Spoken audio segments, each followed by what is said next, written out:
In the heart of the Midwest, past the farm fields, the hills and forests, covered bridges, and the old historic canals, and where tractors and baseball fields share the land, you can hear the sounds of the early days of America, when the banjo captured the cadence of a young country.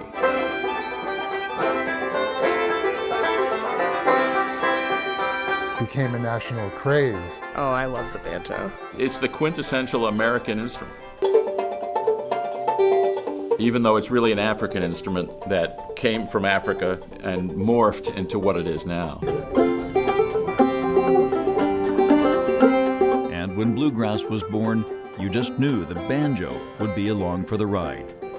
In central Indiana, the lovers of the instrument come by the hundreds to the Midwest Banjo Camp, each summer invading the dorms, classrooms, and theater at Manchester University. When we come into town, we sort of take over the whole college. As a teacher, and I got to meet everyone from Pete Seeger to Earl Scruggs and all these people from the hills. And the idea was that everybody would teach a class in their specialty. The Banjo Camp actually was started in Lansing, Michigan by Stan Werbin, who owned a music store, Elderly Instruments, and professional musician Ken Perlman. We have two major programs. There's old-time banjo and bluegrass banjo. It's a long weekend of learning from the best of the best. Keeping it really light and sparse, even if it's a fast tune, ripping, or slow. What they call 72 hours of total banjo immersion, where you find a deep appreciation for the history of the banjo. It has origin in West Africa. In the early 20th century, the banjo was a mainstay in minstrel shows, where white actors wore blackface, comically portraying racial stereotypes of African Americans. Old posters remain, but the music is long gone. It was a painful chapter for America, and as the minstrel shows disappeared, so did the banjo in a sense. I believe that it's a lost instrument for many people of color, with the whole history going back to, the minstrel area with the blackface. People not of color making a mockery out of black people, and the banjo, anybody would want to just dissociate from it. For a long time, the banjo had fallen out of favor. Around the turn of the 20th century, musical tastes changed, and the five-string banjo began to decline in popularity. A five-string banjo typically has 4 long strings and 1 short string. See, this one's attached right here, and it's the highest string. In the late 30s, Bill and Charlie Monroe, the Bluegrass Boys, played on the Opry, and a new genre of country music was born, and the banjo had a revival. Then in 1972, 4 men went for a canoe trip, and the film Deliverance and the tune Dueling Banjos took the country by storm. There was the scene of the kid playing the banjo or pretending to play the banjo. The banjo scene in Deliverance brought it back into everybody's psyche, and all of a sudden people wanted to buy banjos.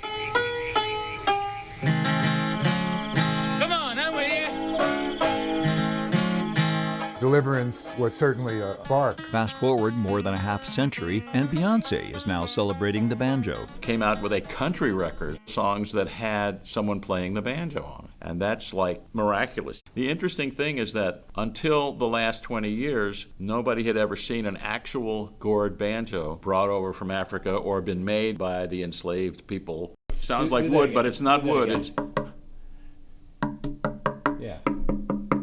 It's a big hollow gourd, with the top of it cut off, skinhead tacked on. You see these they're like carpet tacks. If you make a gourd banjo, you have to make sure that the head is up to enough tension, but not so much tension that it's going to break. I like the way it sounds. I like the way it feels. I like its history.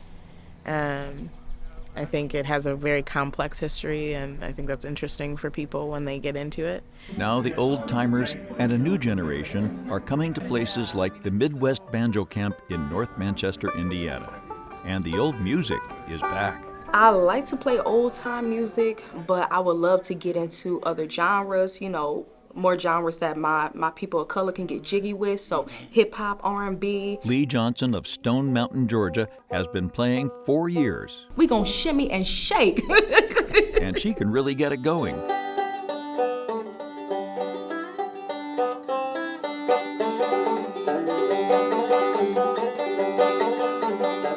Personally, when I play, it's the intensity, it's the speed. So I usually play at a fast pace, and usually when people hear fast pace, they wanna dance. Here, when the teachers aren't teaching, they're playing.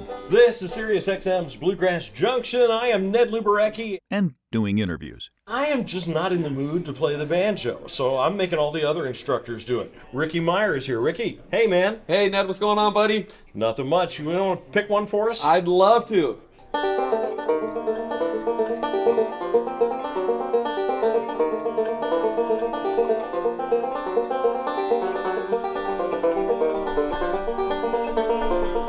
Down the hall, they are doing repair work.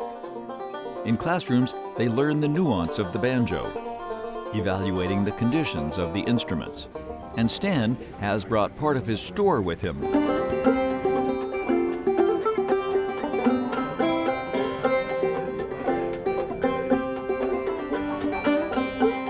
Letting people like Aubrey Miller from Ohio test drive the banjos. So to be able to just try a whole bunch of different ones and get a feel for like, oh, this is the kind that I really like. They're so different. It's a whole new world.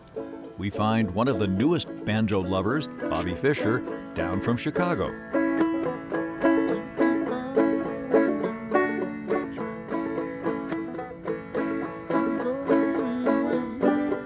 Therapy gets me away from work. I am a year and a half into this. Amazing group of people. Yeah. These musicians, these instructors are, bar none, amazing people. Here, no one goes anywhere without their instrument, and any spot is ripe for a jam session.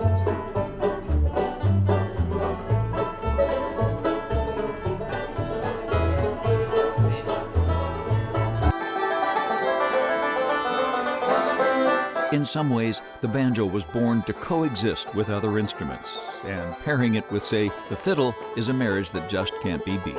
We experienced this firsthand at the National Old Time Fiddlers Festival in Weiser, Idaho.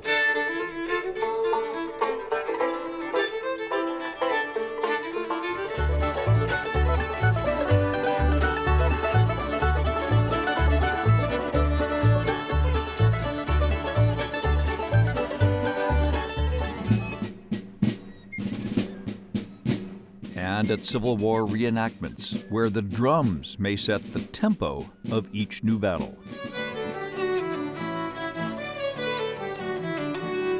But the fiddle and banjo have somehow captured the emotion of that tragic war.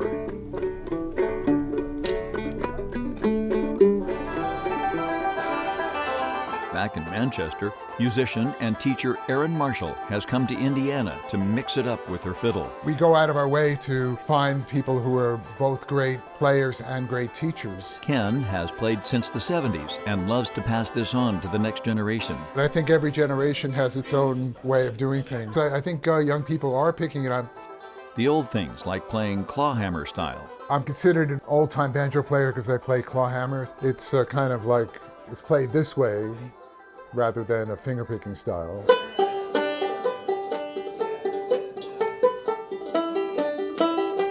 The original way of playing the banjo.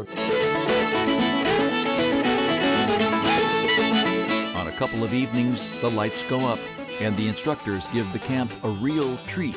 Somehow tonight, lonely my darling. Somehow tonight I feel blue.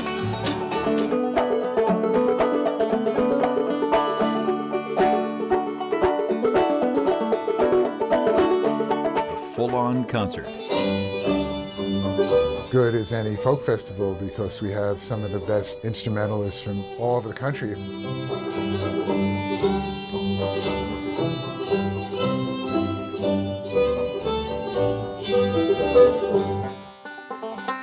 Look up, look down the lonesome road. You hang your head and cry, for you're off and lost some things in life. But of course, it's all about keeping the traditions alive for future generations. They kept Banjo Camp rolling through COVID and are going strong 2 decades after it all began. What do they say? Good Lord willing and the creek don't rise. We'll keep doing it. We're betting on that, because out here in the farm country of Indiana, they are saving Americana, saving the music born in Africa and brought to America. Through ups and downs, it has become the soundtrack of our past, and you just know they will be picking long into the future.